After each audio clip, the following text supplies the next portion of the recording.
Now, what Jesus really meant by this scripture was to tell you and me, because I have made this breakthrough, because I have laid the foundation, I have opened up the way and I have shown you how to do it.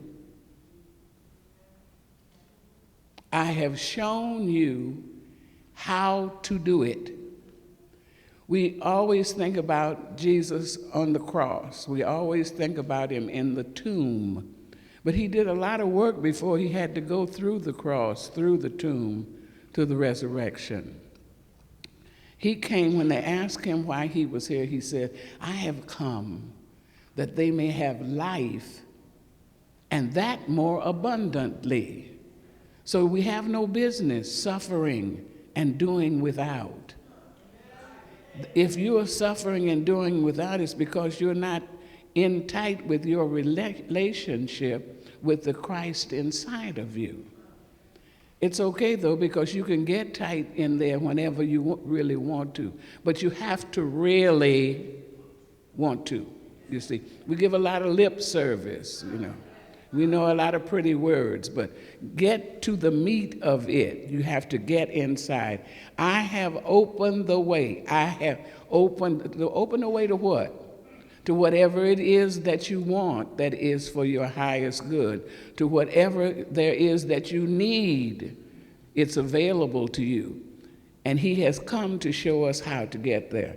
Therefore, when there are different needs, you will be able to do what's needed. One day you might need a little peace of mind, and the next day you might need $100,000. It's the same process. You don't have to learn anything new. He's already opened the door and shown us the way. But now God has great manners. He's never going to say, hey, dum-dum, I told you what to do, hurry up, and not going to do that. He gave us choice. He gave us free will. He gave us the ability to turn to him in the midnight hour, in the first thing in the morning, in the late afternoon, in the evening, in the night. He is always available to us. Now, if we don't use that availability, it's not his fault. You see, it's our fault. So you got to think more of yourself. You got to quit saying things like, I'm only human. You're not. He made us in his image likeness. Hello, anybody here? Yes. Huh? Yes. He made us in his image likeness. In my class on Wednesday night, we have been writing down the things that we think of God, that God is. Peace, joy, happiness, love, abundance, intelligence, creativity, the ability to move mountains. And every mountain is not made of some sand or some dirt. You have mountains in your life all the time. They're forever blocking what you want to do. You have the ability to move that. If God can make the Pacific Ocean, you should be able to move a mountain standing in front of you. He said that we could speak to it and tell it to get out of the way, and it would get out of the way, but we don't speak to it. We talk about how bad it is. I'm just going through so much stuff. Oh, if you just knew what I was going through. I don't want to know what you're going through. You shouldn't want to know what you're going through. There's no salvation in what you're going through. You need to be speaking using the words. You see, if you open the first page of the Bible, it says, and God said. You don't have a Bible. You have it, but you don't read it. Why didn't you understand what I just said? Huh? And God said, and then he said, and God said, let there be. Well, if I'm made in the image likeness of God, I can say, let there be, and there must be. But I have to believe it. I can't say, let there be plenty of money, but you can see in my purse ain't nothing happening here. You don't that's one sentence. You don't give him time to give you any money. You claim it and deny it all in one breath. Then you say, God, why are you treating me this way? You see, you have to recognize who you are. You have to take the responsibility of being who you are. And he is so thoughtful, he has given us this magnificent tool to use. It's called faith. You ever hear of it? You see, you cannot say, I trust God, he's going to lead me through. And then the first little crook that comes in the road, you go, I don't know what I'm going to do. You're going to stand. You should know there's a crook in the road. Let me get back up on my faith here. Let me plant my feet and prepare myself to let this go around me, because he said if I had faith, I could move mountains, and this is not mountains. This is a few bricks.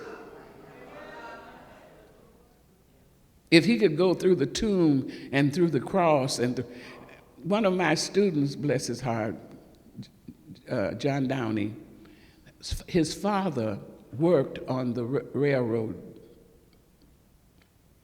and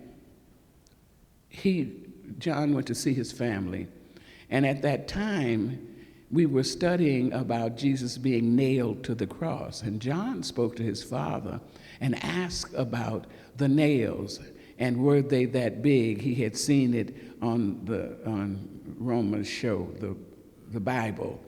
And he asked his father, are they really that big? His father said, wait just a minute, I'll go get one and bring it. And John said when he put it in his hand, his whole understanding of what Jesus went through really made an impact on him, because he like most of us, think of nails as those little nails that you hang pictures with. But this was bigger than the top of this, bigger than this, longer than this, and absolutely, I don't even want to think about any, but bringing that in my house, not sticking it in my hand. You see? Now, if he could do that, you should be able to deal with the mailbox. You should walk out to the mailbox expecting it to be full of money. You should go in blessing it sometime. Oh, most wonderful box. Be ready, because God is sending me the money I need, and they're going to send it in through you.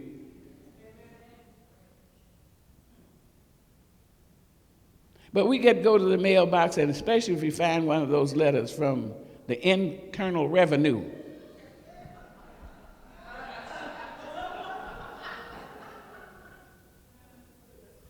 I don't know what I'm going to do. What do you mean you don't know what you're going to do? What you're going to do is pay this bill, because they're going to see to it that you do pay the bill. So now, don't give me what you don't know what you're going to do. Give me some of, can I get closer to God? God, you tell me what I need to do to get the money that I need to get this monkey off my back.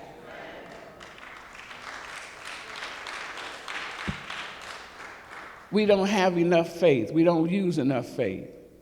Jesus knew he was a trailblazer, which is what he and the Father intended. If you would really read your Bible, you would understand. We've got a good Bible teacher here, too, a couple of them. They will help you. If you will read your Bible, you will see that the times of the Bible are the times of today. The same things that we're going through, they went through. And the generation before us went through. And the generation before that went through. So it's already been conquered, you see, and the directions are already there. The Bible is the best how-to book ever written. But we don't want to obey. Our biggest problem is obeying. Believing and obeying is very difficult for some people. You go, well, I believe, but he didn't do it like I thought. Why should God do it like you said? Please think about that. Why in the world? You can't hardly get your shoes tied. And you're going to dictate to God what he should do? What happened to have thine own will, Lord? What happened to use me the way you want to use me, Lord? What happened to I want to do what you want me to do, God? We need to get back in our place. Our place. He earned the right, Jesus did. He had the right to take advantage of the situations. And what I love about him, it never upset him. Hello sometimes upsets us so bad. Well, she shouldn't be speaking to me. He shouldn't be talking to me.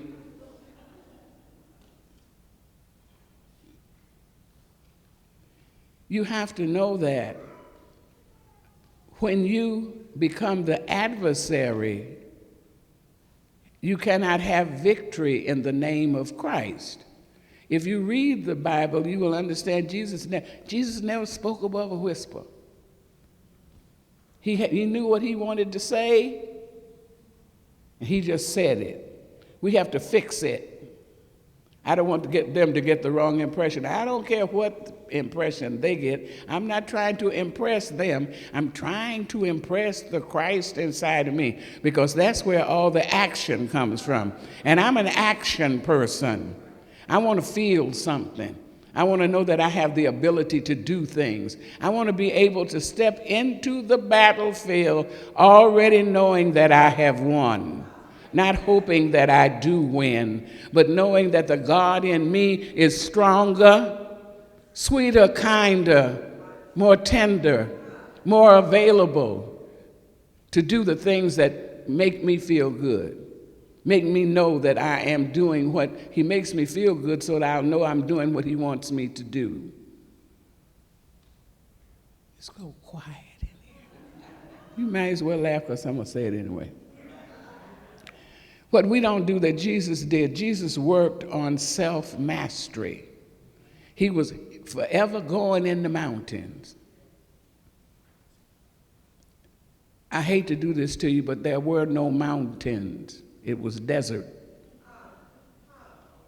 Reading that book will help you. There were no, he was in the desert. He was in the desert. You see, the mountain he went into was inside of him, into the God inside of him. That was the mountain he went to. And he went there so that he could be quiet, so he could get away from all these complaining people, so that he could have a chance to listen to the Father and hear the plan that the Father had for him. He went into this mountain atmosphere so that he could get himself together, not go off in frenzy. What we do is we get upset and we get nervous and we cry and we shake and we tremble and we this and we that, which is a waste of time, because after you get through doing all of that, if you want to get through it, you're going to have to speak to God about it. So you could save yourself some time and get it off that monkey off your back quicker if you would go to God first. Now, Jesus was a man, not an ordinary man, but a man. He was overcoming all the while he was here. The same things that are available to tempt you were available to tempt him. And he was forever getting himself up out of, that's why he went to the so-called mountain so much, because all this stuff was going on around him. And he did not want his attitude to be spent, his learning to be spent, his abilities to be spent, his action to be spent on the stuff that these people were talking. So every chance he got after he healed somebody or fed somebody or made some connection with somebody was to get away and get off to where he could be with God, just he and God. You're going to have to do that too. You're going to have to do that. And what is so ironic is eventually you do it. It's like you enjoy the pain. I'm going to suffer a little bit, then I'm going to ask God. I ain't that deep. I like a lot of petting and loving and hugging and stuff like that. And I don't want you to know how much pain I can take. I don't want to know how much pain I can take. I don't want to know nothing about pain. I don't want to be bothered with how you can suffer.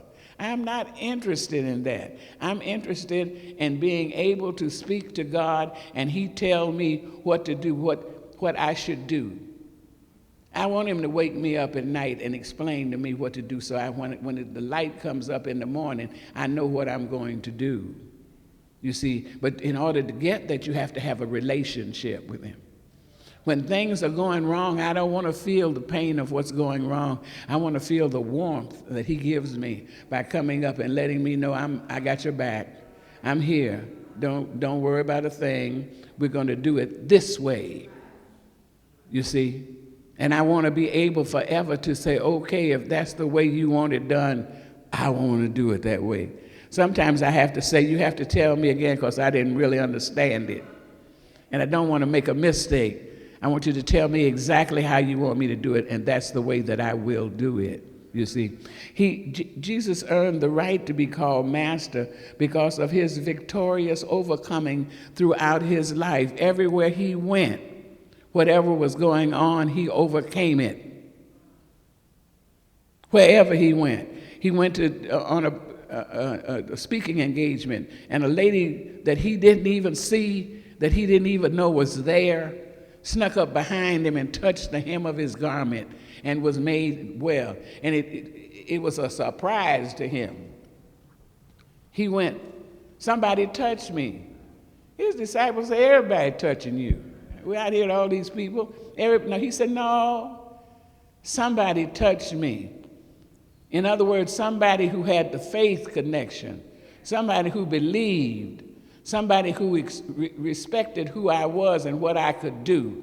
Somebody touched me. And when the lady said, I touched you, he says, your faith has made you whole. Well, if he don't care no more about her than he care about you, your faith will make you whole also. Because you're not only human. You're not only human. You are not only human. You are divine.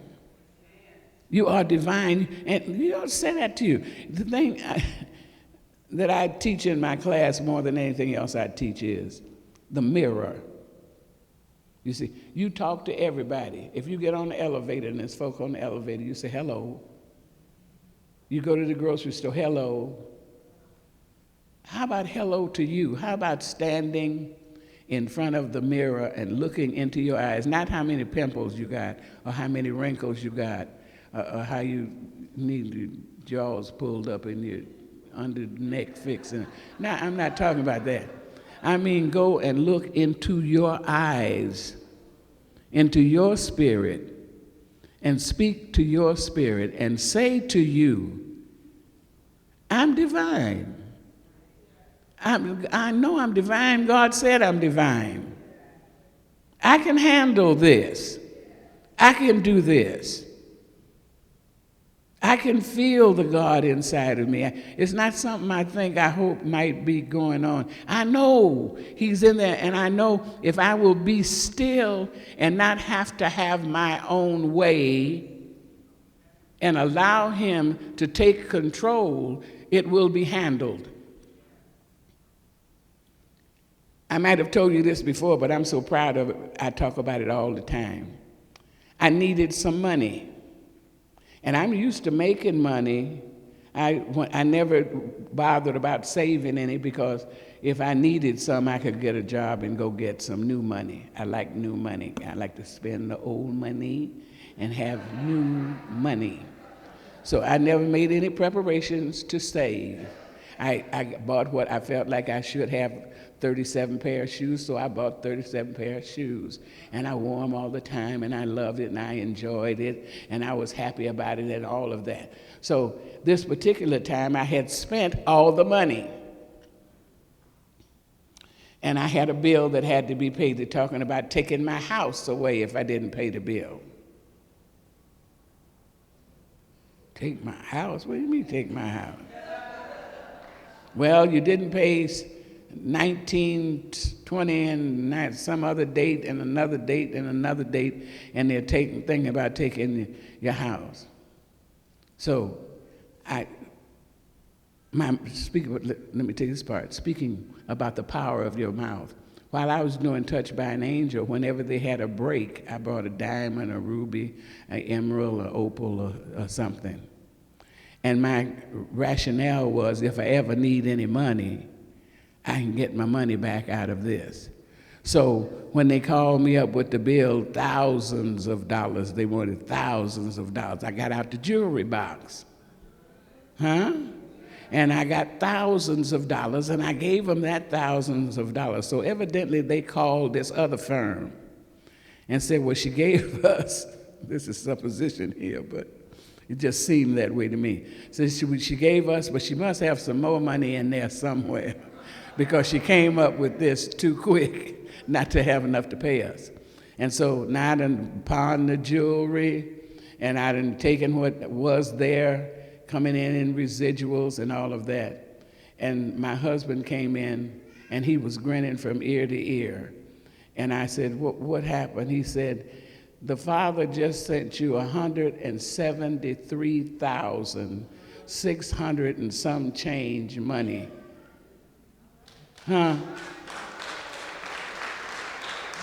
Is that how much it was? You remember what it was? Okay, so now we pay off that bill and put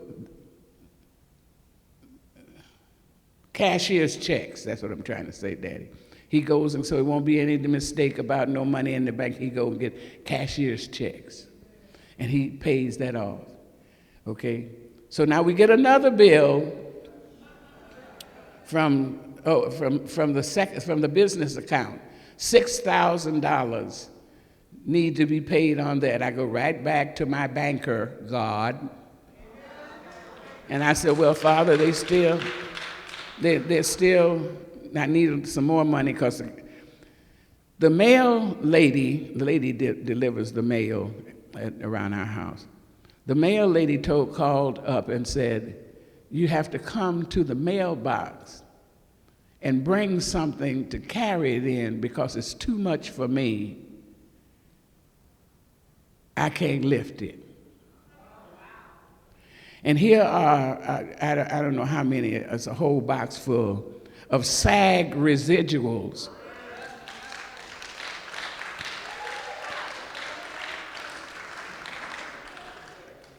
Red Fox been dead 20 years, and there was residuals from the Red Fox show that I did 20 years ago. He don't think no more of me than he thinks of you. The same things are available to you, but you've got to stop saying I'm only human, and you've got to act like I am divine. You have to act like I am divine. He's prepared to take care of you in everything that you need taken care of. Well, I need to have a good relationship. You join this particular club, and we guarantee you that in so many meetings you will meet the proper man for you, and the proper one. And then the people come on and they say, well, I was looking for someone, but I was a Christian, and I didn't just want anybody. I wanted somebody who had Christian understanding too. So now they come on, and it's about being a Christian and meeting somebody who is a Christian. Nobody watches television but me. I'm the only one.